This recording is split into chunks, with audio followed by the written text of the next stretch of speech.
Oke, assalamualaikum warahmatullahi wabarakatuh. Kita masih membahas bab usaha energi dan daya. Kalau kemarin kita sampai pada usaha hasil dari gaya dorong dan gaya tarik menghasilkan perpindahan, ya. Maka sekarang kita lanjutannya adalah usaha sebagai hasil dari perubahan energi. Nah, yang pertama akan kita bahas yaitu usaha W sebagai hasil dari perubahan energi kinetik. Oke. Contoh ilustrasi ada dengan gambar ini, ya. Ilustrasi gambar ini, jika umpamanya kamu, ya, ini mengendarai motor, di depan ada sebuah kendaraan yang biasanya melambat, ya, hendak mendahuluinya, maka kemudian tentunya kamu akan dipercepat, bukan diperlambat, ya. Maka gasnya akan kamu tarik sehingga menghasilkan kecepatan yang tambah V0, ya. Si tayo juga punya kecepatan V. Nah, kalau kamu tambahin maka menjadi di sini kecepatannya bertambah, berarti dipercepat, ya, V1. Ini massa tentu adalah massa kamu dengan massa kendaraan kamu yang kamu tumpaki. Maka rumusnya karena W sama dengan delta EK, matematisnya maka W sama dengan energi kinetik yang terakhir dikurangi energi kinetik awal yang masih lambat. Ketika disederhanakan lagi maka menjadi W sama dengan setengah M V1 kuadrat min setengah M V0 kuadrat. Karena EK di pertemuan sebelumnya kita bahas energi kinetik sama dengan setengah MV kuadrat. Nah, ketika disederhanakan lagi maka W sama dengan setengah M, massa itu massa motor kamu dan massa kamu sendiri, V1 kuadrat min V0 kuadrat. Ini kalau ilustrasinya berdasarkan gambar ini, ya. Nah, sekarang kalau di sini persamaannya kita langsung aja contoh biar lebih mudah, ya. Nah, coba seorang remaja mengendarai sepeda motor. Nah, remaja ini punya massa 40 kg, ya. Sedangkan massa motornya 60 kg. Dikendarai dengan kecepatan awal 36 km per jam. Tepat di belakang mobil Tayo yang berkecepatan sama dengan si remaja sebesar 36 km per jam. Karena si remaja ada tujuan mengharuskan dia segera sampai tujuannya di sekolah, maka si remaja menyalip atau juga mendahului si Tayo dengan memacu kendaraan bermotornya hingga berkecepatan di level V1 di sini, ya. Nah, V1-nya itu 90 km per jam. Nah, yang ditanyakan bukanlah energi kinetik akhir, tapi seberapa besar usaha yang dibutuhkan si remaja tersebut. Ilustrasi gambar ini, ya, ilustrasinya ini. Nah, kemudian tentunya akan kita bahas, ya. Diketahui dulu. Nah, saya ikuti metode waktu kamu SMP, masanya adalah massa motor dan massa si pengendara, ya. Massa orang, massa si remaja. Massa remaja 40, massa motor 60. 40 tambah 60, maka massa diketahui 100 kg. Nah, V0-nya berapa? 36 km per jam. Nah, ini bahasanya, ya. Nah, sekarang kalau V0 36 km per jam mengharuskan kita dalam satuan internasional, ya, diubah ke dalam satuan internasional meter per sekon, ya. Sekarang coba kamu lihat, ya. 1 km berapa meter? 1000, ya. 1 jam berapa detik? 3600, ya. Cara mudahnya 36 bagi 361, 02-nya kamu coret, ya. Menghasilkan berapa nih? 02 coret. Nah, ya kan? Coret juga atas. Sisa, ya kan? Nah, nih 9. Yang ini nih atas 36, kamu 0-nya 2 coret, ya.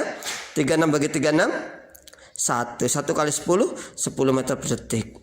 Begitu juga dengan V1-nya, ya. Berapa? 90 km per jam, ya. Harus kita buat satuan internasional. 90 kita buat menjadi satuan internasional, maka 02 kamu coret boleh. Oke. 9 bagi 36 1/4. Maka 0-nya 1, ini 0-nya 1 jadi 100. 100 bagi 4 25 meter per detik. Maka yang 90 km per jam itu 25 meter per detik atau per sekon. Nah, kemudian kalau sudah, coba kamu lihat. Jawabannya adalah, karena pertanyaannya W-nya berapa, ya. Maka W sama dengan delta energi kinetik setengah M V1 kuadrat kurangi V0 kuadrat setengah kali 100 massa totalnya ini ya. Kemudian 25 kuadrat min 10 kuadrat. 25 kuadrat berapa? 625 dikurangi 100, 525. 525 bagi 2, ya. 5 bagi 2, 2, sisa 1. 12 bagi 2, 6. Oke, 5 bagi 2, 2, sisa 1. 10 bagi 2, oke, 5. Maka nolnya masuk 1. Karena udah pakai ini kan. Tadinya berarti 52.500, ya. Pak, kalau dibagi langsung bisa nggak? Bisa. Maka akan menjadi W sama dengan, ya, 52.500 dibagi dengan 2. Kan jadinya gitu. Nah, hasilnya berapa? Sama.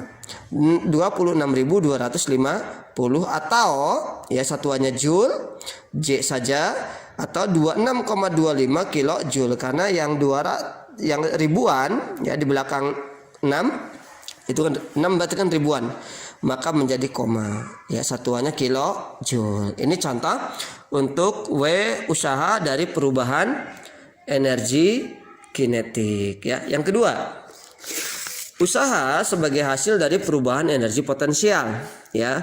Usaha sebagai hasil, ya, dari perubahan energi potensial. Maka W sama dengan delta EP. W sama dengan apa? MGH1 min MGH0, ya, ini kali, ya. Nah, kali. Jadi yang biasanya kalinya berbentuk X atau silang, kalau ini perkalian dot ya kita bedakan perkalian titik. Ada perkalian titik dan perkalian silang. Kalau perkalian titik itu biasanya karena besaran skalar, ya, dengan besaran skalar. Kemudian kalau perkalian silang itu perkalian vektor, ya. W sama dengan MGH1 min H0 karena yang berubah adalah H1 dan H0, MG-nya aja. Oke. Nah, contohnya begini. Ada sebuah sebatang pohon kelapa tinggi sekali menjulang 20 meter, ya. Nah, ada buahnya di sini, kelapa udah tua, ya, 1,0 kg. Ya, kalau tua biasanya kan kemungkinan jatuhnya besar. Walaupun yang masih bluruk, masih cilik, ya kemungkinan jatuh juga. Nah, kita ambil yang besar saja biar enak melihatnya. 1 kg. Nah, ketika dia tepat lepas, ya, maka dia punya energi potensial. Oke. Nah, kemudian tidak punya kecepatan, tetapi ketika sudah lepas maka dia punya kecepatan jatuh ke bawah. Nah, ketika pada ketinggian 12 meter, maka dari atas sini sampai 12 meter ini berapa usaha yang dibutuhkan, kan gitu, ya. Nah, ini bukan EP tetapi ini delta EP. Delta EP sebagai apa? Sebagai yang namanya usaha. Maka usaha sama delta EP sama dengan MG H min H aksen. Ini kan H. Ini H aksen. Ada angka 1 di atasnya, ini H aksen namanya. Maka M-nya 1 kg, 1,0 dibuat 1 aja. G-nya 10, H-nya 20 min 12. Di sini nggak ada kuadrat. 20 kurangi 12, 8. Maka 1 kali 10 kali 8. Hasilnya 80 joule, ya. Ini contoh. Yang terakhir itu masalah daya, ya. Daya P. P sama dengan, berarti P sebagai apa? Kelajuan usaha karena W per T, ya. W-nya usaha, T-nya adalah waktu, atau juga bisa diubah menjadi P sama dengan delta perubahan energi per waktu. Pak, ada lagi yang lain? Boleh-boleh saja. Umpamanya apa? P sama dengan, ya, E-nya diubah menjadi F kali delta S per delta T. Boleh nggak? Boleh. Berarti apa? Maka P sama dengan adalah F dikali dengan V, ya. Ini juga merupakan sebuah daya. Oke, ya. Kemudian tetapi kita akan fokus di sini aja atau di sini tak, biar kamu menjadi mudah, ya, seperti waktu SMP. Nah, contohnya gini. Sebuah alat berat, ya, mengangkat beban, bisa juga lift, itu sebuah alat berat, atau juga yang keren, ya. Nah, bukan keren. Sebuah alat berat mengangkat beban bermassa 400 kg dari dasar lantai atau ketinggian 0 meter, bukan ketinggian ohm, ya, sampai pada ketinggian 20 meter dalam waktu 20 detik saja. Berapa daya yang dibutuhkan? Nah, Bapak nggak diketahui, ditanya dulu langsung aja. Maka P sama W per T. W di sini karena di sini nggak diketahui W-nya, harus proses dulu mengetahuinya. Maka pakainya langsung delta EP, perubahan energi potensial per waktu. Maka P sama dengan MG delta H per delta T, ya. Ini kan perubahannya delta H. Dari apa? Dari ketinggian 0 meter sampai 20 meter. Maka 400 masanya yang diangkat, G-nya 10 karena sini nggak diketahui. Kalau nggak ada keterangan G-nya 9,8 maka ambillah 10. Delta H-nya berapa? 20 kurangi 0, 20. Waktunya berapa? 20 detik saja. Terlalu lama 20 detik ya. Nah 20 bagi 20 1, bukan 0, ingat ya. 1 kali 400 kali 10 4000 joule per sekon atau 4000 watt. Oke, sampai di sini untuk masalah usaha dan daya. Ada pertanyaan? Kalau ada silakan tanyakan di Teams atau di grup WA. Sekian dari Bapak ya. Semoga bermanfaat. Kita nanti membahas soal-soal yang lain. Wassalamualaikum warahmatullahi wabarakatuh.